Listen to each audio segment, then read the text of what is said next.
Nous avons un problème parce que, comme vous le constatez, aujourd'hui c'est notre dernière séance de travail. La semaine prochaine, on se réunira pour pouvoir bavarder tranquillement les uns les autres. Bon. Excusez-moi, vous aviez dans le mail annoncé qu'il y aurait un petit propos conclusif, si j'ai bien compris. J'essaierai. Bon, mais si vous voulez, ça m'amène à faire quand même une observation, c'est que vous avez fait preuve de grande endurance et d'une grande fidélité, et l'évangile de Marc est le plus court de tous les évangiles, et vous remarquerez qu'en ayant commencé fin septembre, nous arrivons aujourd'hui au début du chapitre 13.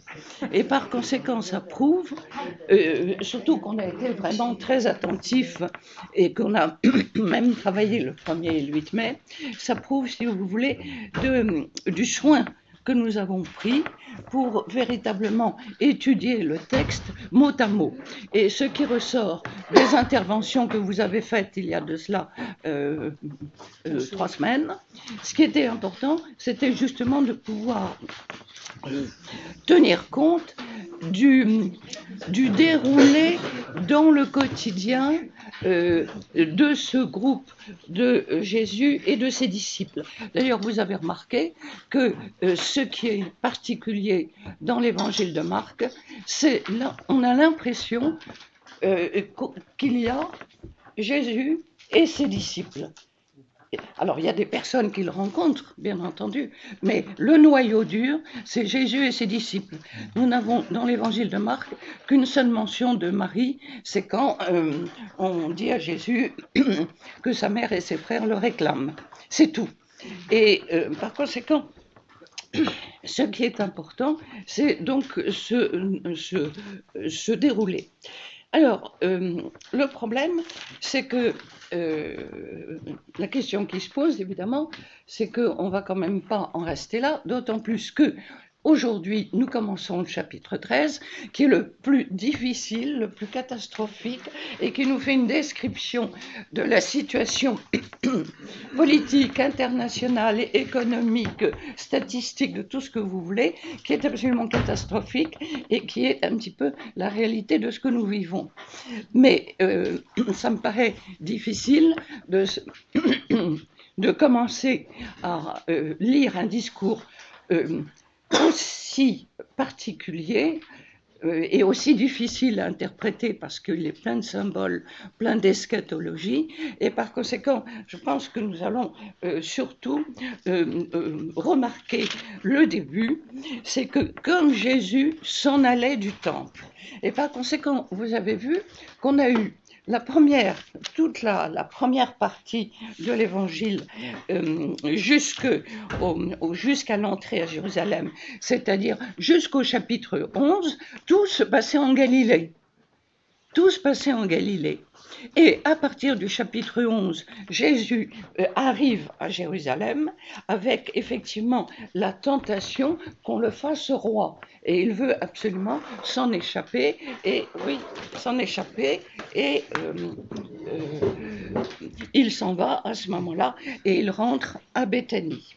Et ensuite, les différents enseignements qu'il donne sont des enseignements fondamentaux dans le temple de Jérusalem et très importants parce que c'est la remise en question de la loi.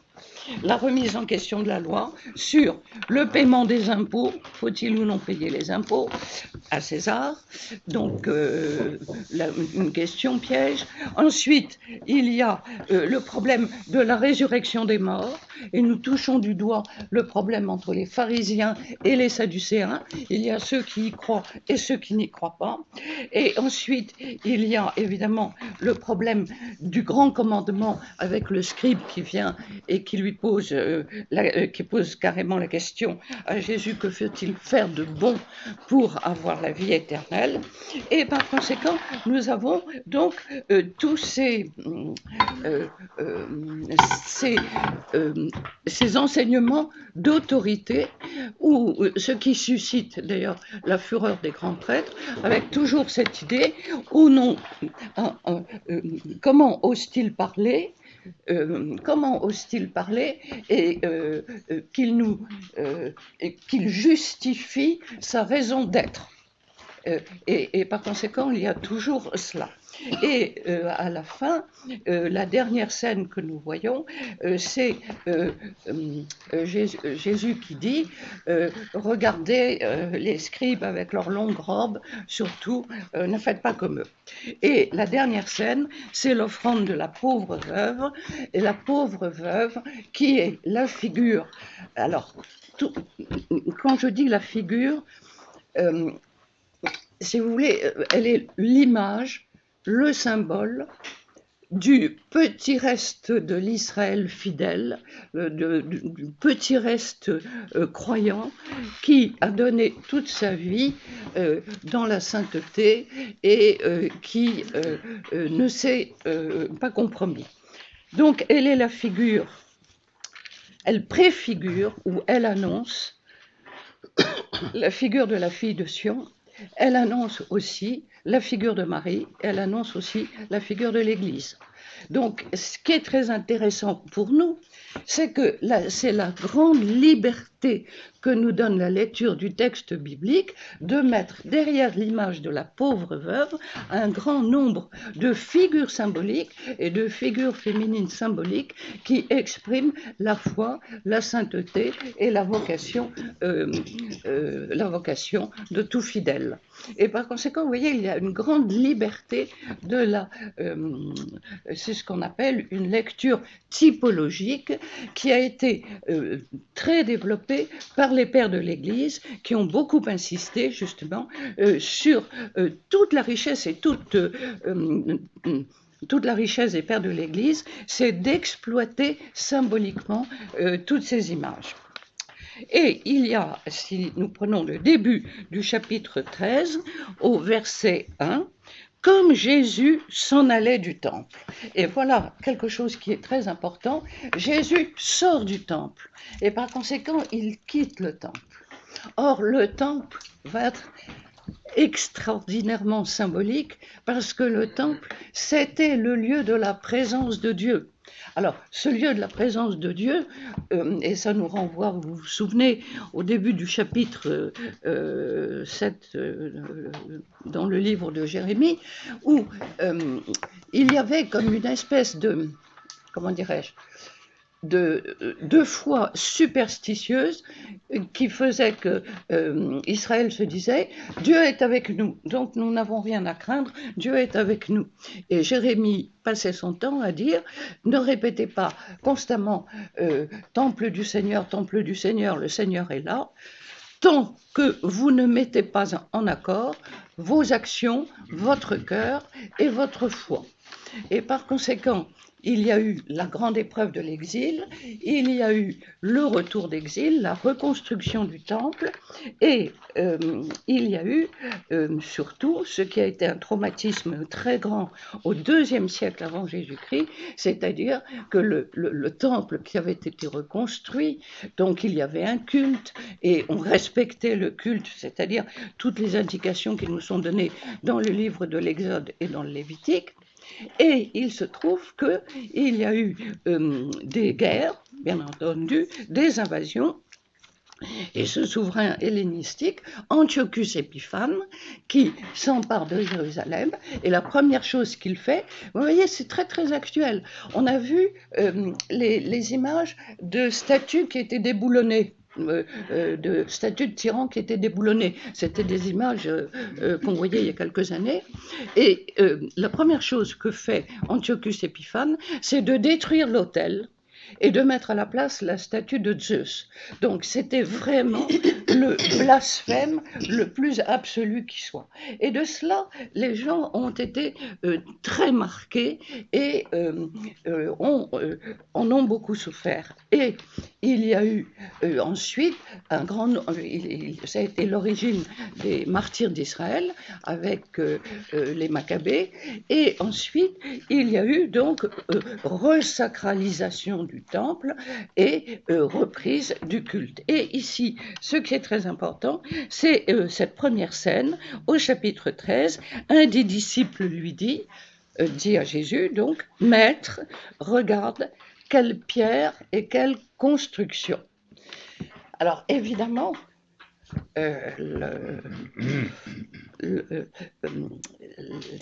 c'est un petit peu à double sens, parce que le mot les pierres en hébreu signifie en même temps les fils.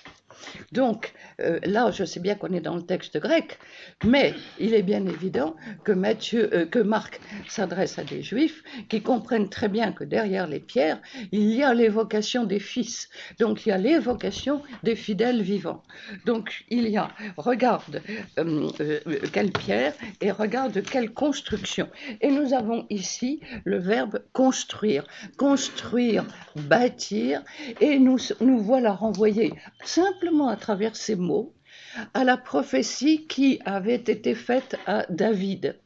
David, conquérant, conquiert Jérusalem, crée Jérusalem d'une certaine manière. C'est sous le règne de David que Jérusalem prend ce statut de capitale qui va fédérer les différentes tribus. Il se fait construire un palais. Bon, donc rêve de grandeur, et puis il se dit après, puisque c'est quand même pas très bien, moi je suis dans un palais, et puis le bon Dieu, il est dans sa tente, dans la tente de la rencontre, enfin dans ce qui, un petit peu comme à Sainte-Rosalie quand il y a eu la tente, vous vous souvenez, au moment des travaux. Et le prophète Nathan lui dit à ce moment-là que non, que ce n'est pas à lui de prendre ce type d'initiative, mais surtout, il lui dit, tu construiras une descendance, c'est-à-dire qu'il donne à David comme mission de fédérer, d'établir, de construire l'unité entre les différentes tribus. Et par conséquent, David a une mission ecclésiale d'unité. Et par conséquent, il y a ici, derrière ces quelques versets, quelle pierre, quelle construction, et Jésus lui répond, tu vois ces grandes constructions, il ne restera pas pierre sur pierre, et tout sera détruit. Et par conséquent, une lecture au premier degré est tout à fait logique. Bon, on est juste, on pense, mais on n'en est pas sûr, ça discute beaucoup, est-ce que l'évangile a été écrit avant 70 ou juste après 70? Mais il y a une chose qui est sûre, c'est qu'en 70, les Romains, exaspérés par les attentats qui avaient lieu, détruisent Jérusalem et détruisent le temple. Et par conséquent, il n'en restera pas pierre sur pierre, c'était effectivement ce qui s'est passé. Il n'en restera pas pierre sur pierre, et c'est après la guerre de 67 qu'on a mis au jour ce qui reste de ce que l'on appelle le mur des lamentations. Mais, et par conséquent, ce qui est dit ici, c'est effectivement une lecture au premier degré, c'est vraiment ce qui va se passer, mais nous pouvons, nous, en faire aussi une lecture, je dirais, théologique, c'est-à-dire qu'il va y avoir un problème qui va se poser justement dans ces années 70, au moment de la rédaction de l'Évangile, c'est que, est-ce qu'il y aurait aussi peut-être une allusion justement sur cette séparation entre le noyau juif qui va constituer ensuite la religion juive et le judaïsme, et puis l'enracinement judéo-chrétien qui va déboucher ensuite sur l'identité chrétienne avec tout l'apport hellénistique qui va considérablement changer les choses. Et comme il était assis, et alors vous savez que le fait d'être assis au mont des Oliviers en face du temple, et alors une phrase comme ça, il est assis en face du temple. C'est absolument extraordinaire, parce que si nous réfléchissons, nous avons tous les fils, nous avons tous les éléments, nous savons que Jésus est mort et qu'il est ressuscité. Donc quand nous avons une phrase comme celle-ci, nous savons Et nous pouvons faire le rapprochement en se disant, Jésus en face du temple, Jésus est l'incarnation du temple nouveau. Et ça va être, dans la théologie de Saint Jean, ça va être tout à fait affirmé, parce que dans l'évangile de Jean, Jésus chasse les marchands du temple dès le chapitre 2 de l'évangile de Saint Jean. Donc Jean inaugurera son évangile avec le fait de dire, il y a un temple nouveau, ce temple nouveau, c'est le Christ en personne.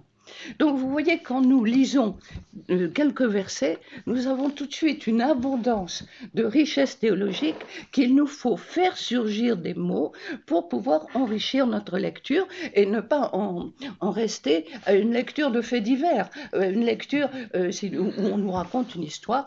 Jésus, il est sorti, ah ben oui, c'est très joli, le temple est magnifique. Je ne sais pas si vous avez vu hier, ça a duré d'ailleurs jusqu'à 11h30, ça n'en finissait pas. C'était des racines et des ailes, et c'était sur Saint-Pierre de Rome, de toutes les églises restaurées de l'époque baroque. Alors là, on avait du baroque avec des petits angelots dans tous les sens, des dorures, et effectivement, avec la grande question, je me disais, mais l'évangile dans tout ça, où est-il? Bon, je referme la parenthèse. Bien. Et par conséquent, il y a ici, vous voyez, il était assis au mont des Oliviers, en face du temple. Et par conséquent, il y a cette idée, et à ce moment-là, Pierre, Jacques et Jean. Alors Pierre, Jacques et Jean, ce sont ceux qui ont assisté à la résurrection de la fille de Jaïr. Vous savez, la petite fille qui a été ressuscitée par Jésus. Pierre, Jacques et Jean, ce sont ceux qui ont assisté à la transfiguration, et ce sont ceux qui seront avec lui aussi à Gethsémani. Mais là, c'est intéressant parce qu'on a en plus André. Oui. Et il y a qui lui demande, dis-nous quand cela arrivera et quel sera le signe que tout cela va venir. Et par conséquent, il y a ici le commencement. Nous avons effectivement dans le grand discours trois parties. Nous avons du verset 25 jusqu'au verset 23 tous les éléments de la détresse et des catastrophes. Ensuite, du verset 24 au verset 27, la venue du Fils de l'homme. Et puis, le moment présent, et ça c'est très important, c'est du verset 28 jusqu'au verset 37, c'est les deux consignes que Jésus laisse. Premièrement, de regarder le figuier qui va bientôt mûrir, et aussi de veiller, car vous ne savez ni le jour ni l'heure. Mais entre-temps, nous allons avoir droit à un discours qui est particulièrement difficile. Et par conséquent, les disciples qui seront rendus capables par l'Esprit Saint. Et nous avons au verset 11 quelque chose qui est très important déjà pour nous de le savoir par avance. Quand on vous conduira à l'avance, quand on vous conduira devant des tribunaux, ne soyez pas inquiets à l'avance de ce que vous direz, parce que cela vous sera donné, ce sera l'Esprit Saint qui parle en vous. Et par conséquent, nous avons justement cette annonce dans ces catastrophes, dès le début, que les disciples seront portés par l'Esprit Saint pour pouvoir assumer toutes les difficultés qui vont commencer. Et on verra au au verset 14, pour bien montrer que c'est difficile. Alors, l'odieux dévastateur, si vous voulez, c'est une manière de dire le mal absolu. Et nous avons une petite incise, que le lecteur comprenne. Et c'est très intéressant parce que c'est une manière de montrer la difficulté d'entrer dans le texte. Jésus qui dit que le lecteur comprenne. Donc, quel sens est-ce que nous allons mettre derrière ce discours? Alors, il faut bien voir que ce type de discours, nous le retrouvons de la même manière chez Matthieu et chez Luc. Et c'est ce qu'on appelle donc le discours eschatologique. Et la première chose, c'est le problème de l'égarement. Où est et qui est la parole de Dieu? Et nous avons le problème de c'est moi. Et par conséquent, le problème de la reconnaissance de tous ceux qui vont se prétendre prophètes. Et vous voyez qu'on touche du doigt ici un problème tout à fait contemporain, et plus contemporain que jamais, dans ceux qui prétendent détenir la vérité. Et quand nous avons dans le texte grec « c'est moi », « ego eimi », nous ne pouvons pas ne pas le lire sans référence à la révélation du Dieu véritable qui a été faite à Moïse au moment du buisson ardent. Et c'est ce que nous verrons aussi dans l'évangile de Jean, quand Jésus prie au chapitre 17 de Saint Jean, et quand il révèle « j'ai révélé ton nom aux hommes », c'est-à-dire j'ai montré ton identité à travers ma personne, à ceux, auxquels j'étais destinée. Je comprends pas en fait. Dis-moi. Je suis un peu perdue dans le... Bon, alors on reprend. Verset 14 et compagnie. Non, bah alors écoute, laisse les versets 14, on commence par le début. Prenez garde que personne ne vous égare. Bon.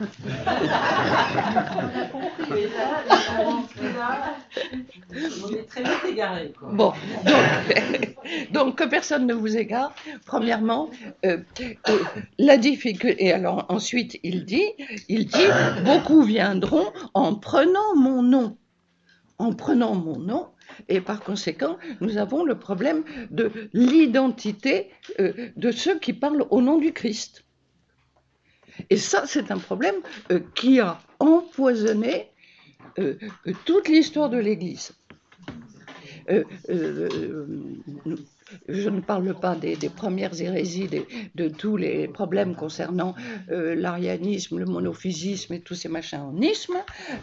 Il se trouve que, par exemple, au XIIIe siècle, on a eu aussi des problèmes, justement, de prêtres, et je pense en particulier à Joachim de Flore, qui annonce l'âge de l'esprit, la venue de l'esprit, où tout le monde sera beau, gentil, etc.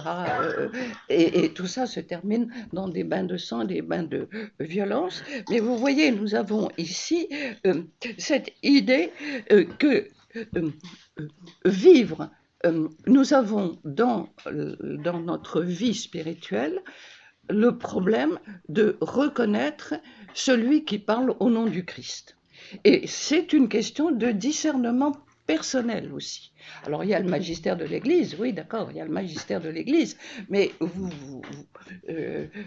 voyez bien que certains peuvent être tentés d'emprise spirituelle et de déborder, si vous voulez, leur zone de compétence. Voilà, leur zone de compétence. Je me souviens de mon père qui était furieux contre je ne sais quel homme politique. D'abord, il le vénérait parce qu'il était polytechnicien, donc il se retrouvait avec lui. Bon. Et ensuite, il disait, de toutes les façons, il a atteint sa zone d'incompétence. Alors, donc ici... C'est le principe de Peter. Voilà, Oui, exactement. Et par conséquent, ils égareront bien des gens. Alors, donc, ce problème-là, et vous voyez à quel point c'est un problème difficile. Euh, Quels sont les moyens? Alors ça, c'est une question qui se pose à tout le monde. Quels sont les moyens que nous avons de repérer, d'être fidèles à la parole donnée et si vous voulez, au magistère de l'Église? Question, c'est une question. Il y a la conscience. La question, quels sont les critères dans notre vie spirituelle personnelle que nous avons de se dire, oui, c'est bien cela, la fidélité à l'Église. Mais la question s'est posée, elle s'est posée, si je prends sur le plan historique, relativement récent, bon, un moment qui a été absolument crucial et qui a été dramatique pour un grand nombre de prêtres à l'époque, c'est le problème des prêtres ouvriers, qui a été un problème de déchirement. Voyez? Donc voilà un exemple historique. Alors, il y a plein d'autres exemples comme cela. En quelle mesure, dès qu'il y a aussi des problèmes de division dans l'Église et les problèmes de risque de schisme. Vous voyez, ici, nous touchons du doigt un problème qui est contemporain. On en a beaucoup parlé sur le problème de la liturgie. La liturgie tridentine ou post-tridentine. Vous avez eu l'exemple du pèlerinage de Chartres, du pèlerinage traditionnaliste de Chartres, le week-end de la Pentecôte. Et vous voyez bien que ce sont des sujets qui sont très très difficiles. Mais vous voyez que c'est dit ici en toutes lettres. Ensuite, nous continuons. Quand vous entendrez parler de guerre, de rumeurs de guerre, ne vous alarmez pas, il faut que cela arrive, mais ce ne sera pas encore la fin. Et on se dressera nation contre nation, royaume contre royaume, et il y aura des tremblements de terre, des famines, et ce sera les commencements des douleurs de l'enfantement. Et nous avons donc ici cette image qui est absolument terrible, justement, de ce verset,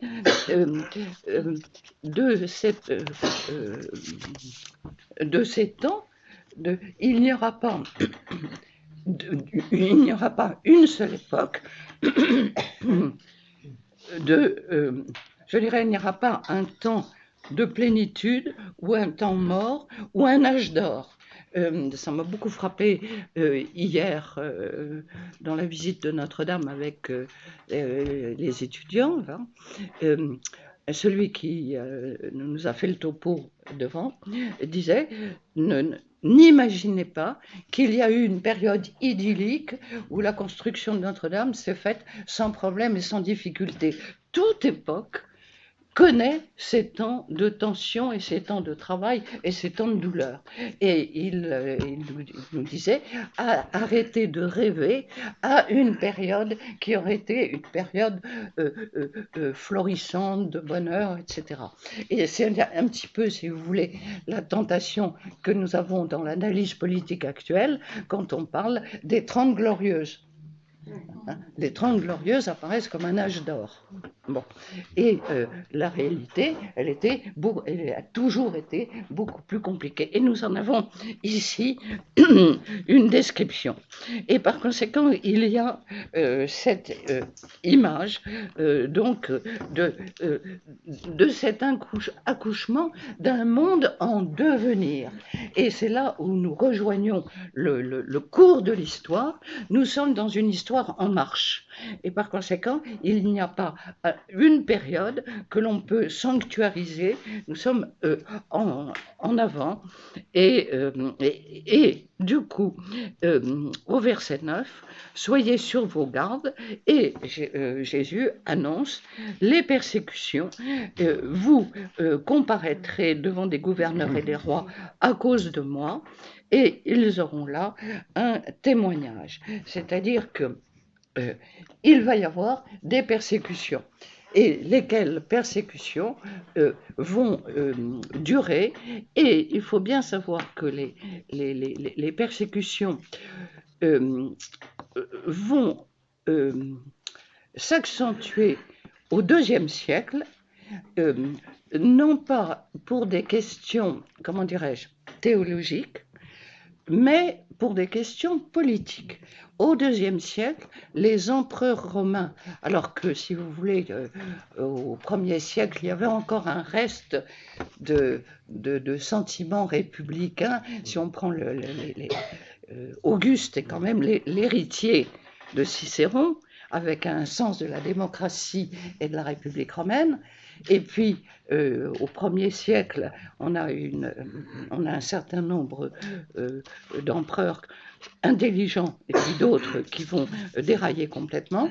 Et au IIe siècle, à la fin du IIe siècle, on a vraiment une vision politique dans la mesure où la conquête romaine s'étend depuis le mur d'Adrien sous l'Écosse jusqu'au sud du Sahara, tout le bassin méditerranéen, toute la Germanie, toute l'Europe, toute la Turquie, et le monde civilisé est occupé par les armées romaines. Or, il fallait unifier sous la loi romaine toutes ces populations. Et par conséquent, là où les Romains avaient été habiles, c'est qu'ils avaient laissé la libre disposition au peuple de leur religion.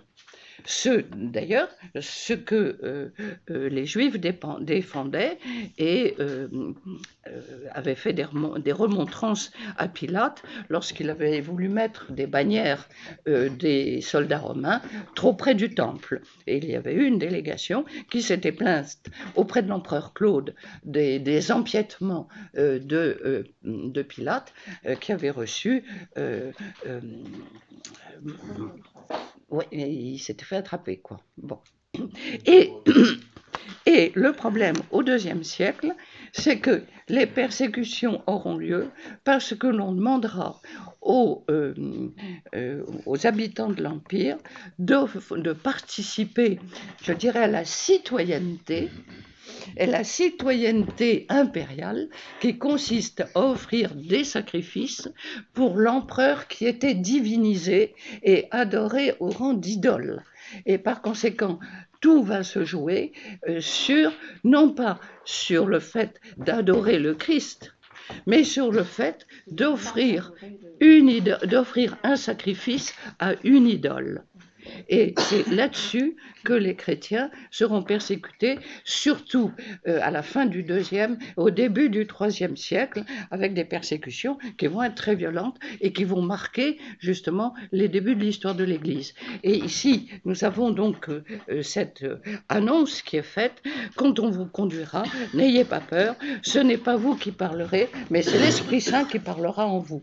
Et de cela, on en a un exemple extraordinaire, c'est au début de la lecture du livre des Actes des Apôtres, quand on a Pierre, qui jusqu'à présent avait toujours posé les questions qu'il ne fallait pas poser et donné les mauvaises réponses, et qui, dès qu'il va être arrêté après la mort et la résurrection de Jésus, et après la Pentecôte, parce qu'entre-temps, il a quand même reçu l'Esprit Saint, et devant le Sanhédrin, il va être capable, et ça il faut se rapporter donc au début des Actes des Apôtres, à faire un discours absolument extraordinaire et magnifique, donc où visiblement nous touchons du doigt justement le fait qu'il soit inspiré par l'Esprit Saint.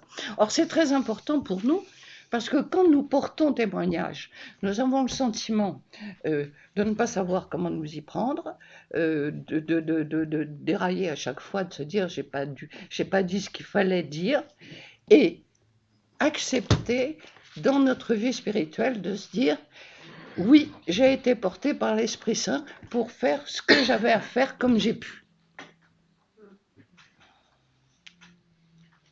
Pour faire ce que j'avais à faire comme j'ai pu. Pauvrement. Pauvrement. Appel à la conscience personnelle. Appel à la conscience personnelle. Mais pas seulement, si vous voulez, le fait, ce qui m'a beaucoup frappé, c'est d'essayer de faire une lecture biblique des événements de notre vie. Ce que j'appelle faire une lecture biblique des événements de notre vie, pour moi, si vous voulez, l'enchaînement de la mort de François et de l'élection de Léon, j'en fais une lecture biblique, dans la mesure où il est mort. La veille de sa mort, il a réussi à faire ce qu'il voulait faire, c'est-à-dire aller visiter une prison, retourner dans Saint-Pierre pour revoir Saint-Pierre, donner comme il pouvait la bénédiction apostolique, Urbi et Orbi, faire un dernier tour pour voir les gens, et il meurt dans la lumière de Pâques. C'est magnifique. Bon, là-dessus, parce qu'on a été abreuvé de commentaires, etc., on nous annonce un conclave long, difficile, qu'ils vont tous se disputer, etc. Et on a une élection extraordinaire avec quelqu'un tout à fait inattendu dont personne n'avait jamais parlé auparavant. Bien, quand vous regardez cela à la lumière de l'Esprit Saint, vous vous dites forcément que l'Esprit Saint a agi dans le bon sens. Et c'est ça ce que j'appelle faire une lecture biblique des événements. Et par conséquent, j'en reviens au témoignage que nous portons. Ce qui m'a beaucoup frappé aussi dans la visite de Notre-Dame, et ça je trouve que c'est un problème majeur, on voit des foules, mais des foules qui se précipitent, et des gens qui vont voir ces images-là, ces images qui sont là, sous nos yeux, et il n'y aura personne pour leur expliquer. Et parce qu'on a plein de touristes et des gens qui viennent de partout. Vous entendez parler toutes les langues autour de vous, mais personne ne sera là pour leur expliquer. C'est quand même... Et je me dis, mais là, on est en train de rater une occasion missionnaire tout à fait extraordinaire. La première mission évangélisatrice, ce serait qu'il puisse y avoir des êtres en chair et en os pour pouvoir expliquer ce que ça signifie à tel et tel endroit. Je suis d'accord avec vous. Ah ben, je demande que ça. Non, mais je vais vous dire le fond de ma pensée. Quand je suis sortie de là, je me suis dit, on devrait demander à tous les profs de l'école cathédrale de venir donner régulièrement 1 heure par semaine à ces endroits-là. Je pense que c'est la première chose à faire. Mais c'est vrai. Oui. Hein? Non, mais le contact humain est très bien. Oui, le contact humain, mais bon. Et Combien de milliers de personnes qui passent par jour dans la cathédrale? En ce moment, c'est fou. C'est fou. 10 000, donc tu ne touches pas. Oui, mais personnes. Ce qui me frappe, c'est que quand on explique, j'avais eu l'expérience, mais il y a très longtemps, quand mes petits-enfants étaient petits, donc ça fait très très très longtemps, d'aller au musée de Cluny. Et au musée de Cluny, on avait une reproduction comme ça, de petite, pas plus haute que ça, de l'équivalent de... Bon. Et j'avais commencé à expliquer ce que ça représentait. Et j'étais stupéfaite de voir qu'il y avait 15 personnes autour de moi, parce que les gens écoutaient et ils avaient besoin d'explications. Et à Notre-Dame, on a des foules de touristes, des gens qui viennent de partout, et il n'y a aucune explication. À la cathédrale de Metz, ils ont fait quelque chose de très astucieux. Dans la cathédrale de Metz, sur les différents piliers, ils projettent des versets de l'Écriture en lumière électrique. Donc, on a les paroles de l'Écriture qui sont lumineuses. Et par conséquent, qui éclaire, qui donne un petit sens. Dans les musées italiens, quand on a une scène religieuse, on a le texte de l'écriture qui explique la référence. Bon, nous, on est complètement démunis devant cela. Ça va être fait. Ça, donc, avoir des écouteurs. oui, mais l'écouteur ne remplace pas le témoignage personnel. Oui, mais c'est vrai. Voilà. Donc, vous voyez ici, et nous avons quelque chose qui est beaucoup plus grave, c'est que vous serez haïs à cause de moi, mais celui qui tiendra jusqu'à la fin, celui-là sera sauvé. Alors, nous avons cette lecture, et on retrouvera ce type de discours dit d'une manière encore plus violente dans le livre de l'Apocalypse, où l'on verra effectivement une réalité qui finalement, si on décrypte cela, c'est ce qui se passe sous nos yeux, dans le monde sous nos yeux. La violence qui s'exprime sous nos yeux, elle est résumée ici, et elle est l'illustration de ce qu'est le monde à l'intérieur duquel nous sommes, et nous sommes partie prenante. Et celui qui va en être le premier la victime, c'est évidemment Jésus. Alors, quelques réactions à tout ce qu'on a dit.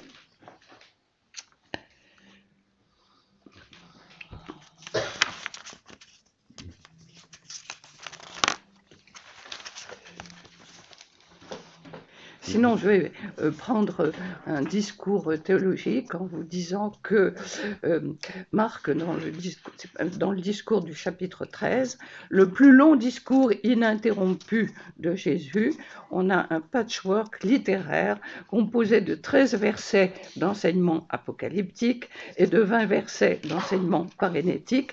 C'est un discours dominé par les impératifs au nombre de 19, ce qui souligne l'importance de la parénèse. L'objectif est avant tout d'avertir les disciples et par conséquent, c'est ainsi que Jésus prépare la communauté post-apostolique en livrant des clés de lecture pour l'avenir, et il est temps à présent d'analyser les enseignements spécifiques de Jésus concernant la communauté des disciples à venir.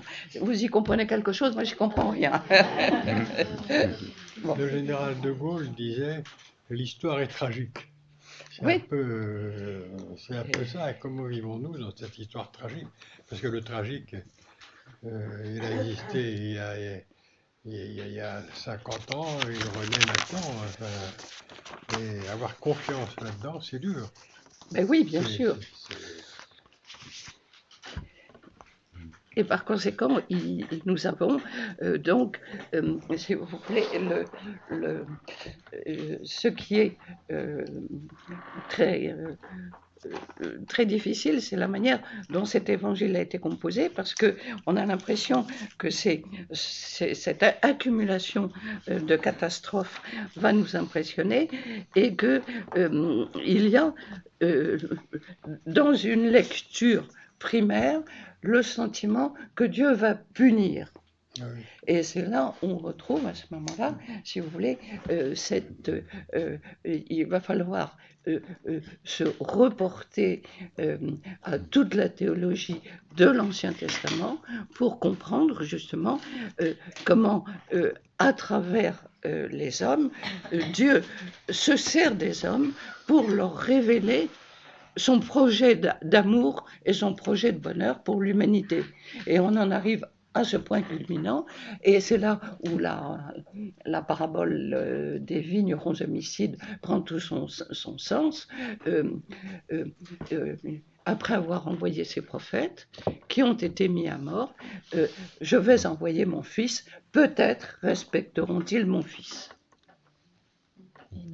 Ce qui pose question quand même, c'est le rejet qui se manifeste à travers ces versets, puisque les apôtres vont être soumis aux tribunaux, etc. Et Jésus lui-même a dit on me livrera, etc. Oui. Alors que vous venez de dire c'est une parole de libération, pourquoi c'est une manière de raconter les choses? Comment peut-on rendre compte, expliquer un tel rejet de Jésus et de sa parole? Je crois qu'on ne pouvait pas imaginer un Messie souffrant Ouais. Et Non, au début, il souffrait pas. Enfin, non, mais il était quelqu'un comme les autres. C'est pour cela peut-être. mais justement, ce que l'on voulait, c'est toujours cette idée, quand est-ce que tu rétablirais la royauté en Israël? Et c'est la raison pour laquelle, au moment de l'entrée à Jérusalem, Jésus s'échappe parce qu'ils veulent le faire roi. Et au moment, et Luc, dans l'évangile des disciples d'Emmaüs, nous espérions qu'il rétablirait la royauté en Israël. Et par conséquent, il est inconcevable qu'un Messie ne vienne pas apporter la paix et le bonheur. Et encore une fois, il faut se mettre dans la psychologie des gens de l'époque. L'environnement dans lequel ils sont, ce sont des gens puissants, triomphants, qui ont leur religion, leur divinité, qui leur apportent le bonheur. Parce que toutes les statues des idoles et tous les temples, tout ça, ça fonctionne à plein. Et ces gens, toutes ces populations regardent cela et se posent la question, mais quelle est l'authenticité de notre Dieu à nous qui ne fait rien pour nous? Alors, Jésus, avec ses moyens, guérit, ressuscite, rappelle constamment les paroles d'Isaïe, à les rendre vigueur à leurs mains qui défaillent, à les rendre assurance aux genoux chancelants, à leurs cœurs apeurés, dites force et courage, car il vient notre Dieu pour juger et sauver. Les yeux de l'aveugle le verront, les oreilles du sourd entendront, le boiteux en ce jour bondira comme un cerf, et le gosier du muet en ce jour chantera. Ces miracles-là qui ont eu lieu, même Jean-Baptiste n'y a pas cru. Jean-Baptiste a envoyé des amis, quand il était en prison, demander à Jésus, es-tu vraiment le Messie? Et la réponse de Jésus, ce sont les paroles d'Isaïe. Et même cela, c'était incompréhensible et invisible. Et du coup, ça nous renvoie à la réalité dans laquelle nous sommes. Parce que nous avons le sentiment qu'effectivement, Dieu est invisible, et pourtant, il agit à travers les uns et les autres. Nous sommes tous témoins de miracles, je dirais, de mini-miracles, dont personne ne parlera, dont personne ne sera témoin, mais que Dieu seul voit, et celui qui, croyant, en est témoin. Et je pense que c'est ça ce qui fait la richesse de notre vie spirituelle, c'est d'être capable de discerner dans notre vie, à travers les simples rencontres que nous faisons, vraiment l'action de l'Esprit Saint. Encore faut-il ouvrir les yeux pour cela, pour se rendre compte. La difficulté de la foi chrétienne, c'est le scandale de la foi chrétienne, je crois, pour beaucoup d'autres religions, c'est que nous adorons un Dieu crucifié. Ressuscité. Comment? Ressuscité. Oui, crucifié. S'il était resté crucifié, on ne serait pas là. C'est ça, mais un Dieu crucifié, ça choque. Oui, mais vous voyez, ce qui est justement, c'est on se plaint de ne plus avoir de point de repère, ni de j'en entends parler que de cela autour de moi. Il y a l'observatoire, la création de l'Observatoire français de la catholicité, et d'une. Ouais, encore un nouveau truc. Le problème, si vous voulez, des statistiques où on veut comptabiliser et mettre dans des cases les catholiques, etc., etc. Et ici, nous avons un texte éminemment difficile et qui nous dit que si nous voulons bien laisser l'Esprit Saint parler à l'intérieur de nous, nous sommes témoins d'événements, de mini-événements, mais qui sont des témoignages de la présence de Dieu et de l'action de Dieu en ce monde. Et tout le problème, c'est de mettre ces moments de rencontre, ou ces moments extrêmement furtifs que j'appelle des étincelles de lumière, d'en prendre suffisamment conscience pour pouvoir les faire exister à l'intérieur même de notre foi. Et c'est cela l'antidote par rapport au désespoir qui pourrait nous envahir face à un texte comme celui-ci. D'autant plus que ce texte, il faut bien dire, alors ça tombe très mal, parce qu'on est en train de terminer notre dernière séance, et on termine sur des catastrophes. Alors que, si vous voulez, il aurait fallu qu'on puisse aller jusqu'au bout pour arriver normalement à la résurrection. Alors, la grande question, c'est comment est-ce que l'on va continuer. Je crois qu'on ne peut pas faire l'impasse sur les derniers chapitres de l'évangile de Marc, et par conséquent qu'au moment lorsque nous reprendrons le groupe biblique à la fin du mois de septembre, il faudra forcément recommencer. Je ne sais pas ce que vous en pensez, mais faire pour les nouveaux qui arriveront, parce que j'espère qu'il y aura des nouveaux qui arriveront, chacun étant chargé de ramener un invité. Pour les nouveaux qui arriveront. Hein? Pour les nouveaux. On va avoir du mal à tenir si on double, oui. Si on multiplie par deux, pour les nouveaux qui arriveront, bien entendu, on reprendra, mais il faudra qu'on s'efforce de faire, je pense, jusqu'à la Toussaint, le chemin vers la Passion. Père Arnaud, qu'est-ce que vous en pensez? Oui, je suis d'accord. Je dis que c'était bon pour moi, il n'y a pas de problème. Bon. Donc, je crois que c'est ce qu'on fera.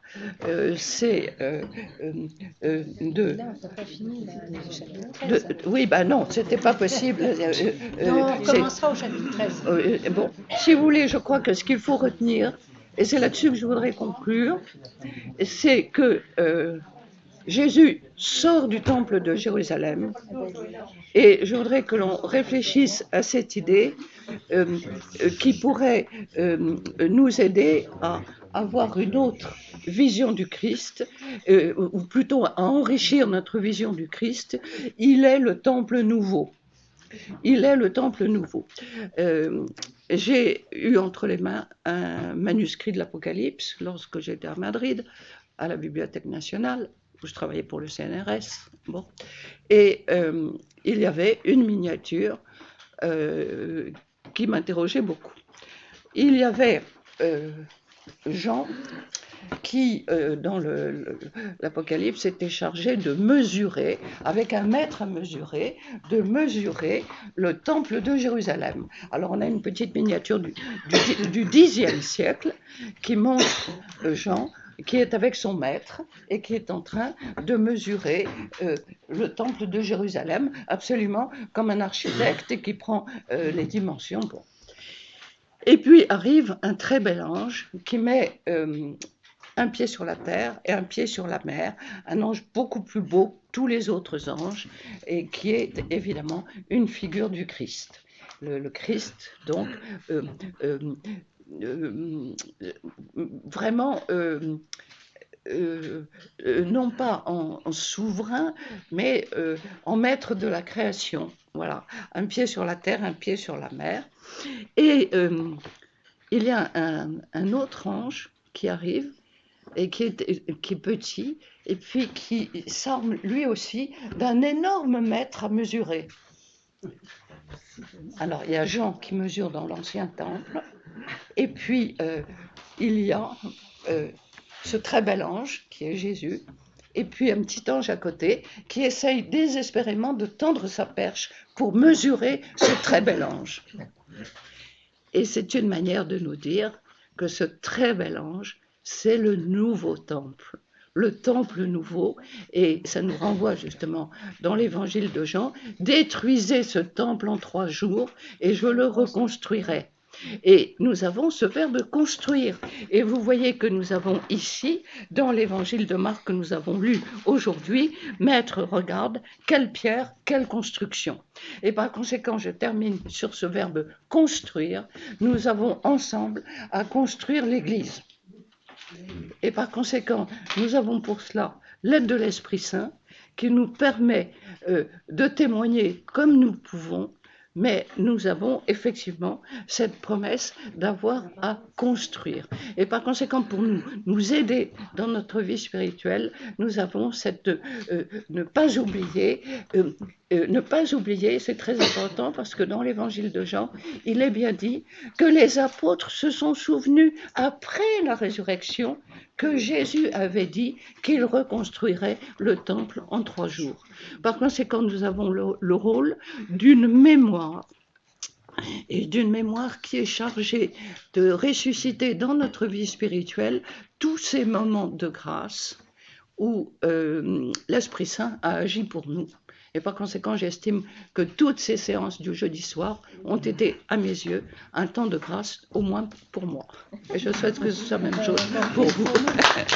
Voilà. Non. Écoutez, je vais me croire au Bernardin et ça ne serait pas un compliment. Voilà. Merci. Alors, donc... Alors, on pourrait dire que nous sommes des temples de l'esprit, comme dit Paul. Ben voilà, exactement. Et par conséquent, ce que je vous propose, c'est l'année prochaine, nous terminons Marc et nous commencerons ensuite l'évangile de Matthieu. On commencera l'évangile de Matthieu et du coup, comme nous avons beaucoup travaillé sur l'évangile de Marc, du coup on sera capable de faire les comparaisons et de voir la différence. Et vous remarquerez que dans l'évangile de Marc, il n'y a pas question de la crèche. De la crèche. On commence au désert. On commence tout de suite au désert. Voilà.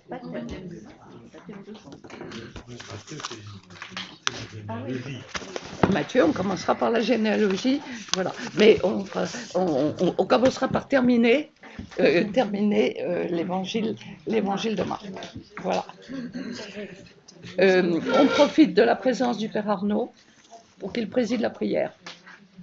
Si vous voulez. Au nom du Père, du Saint-Esprit.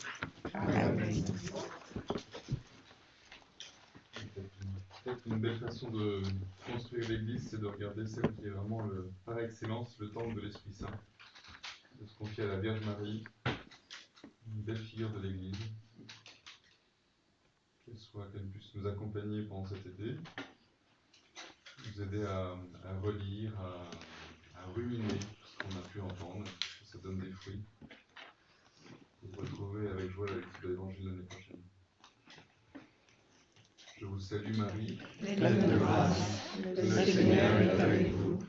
Vous êtes bénie entre toutes les femmes, et Jésus, le fruit de vos entrailles, est béni. Sainte Marie, Mère de Dieu, priez pour nous pauvres pécheurs, maintenant et à l'heure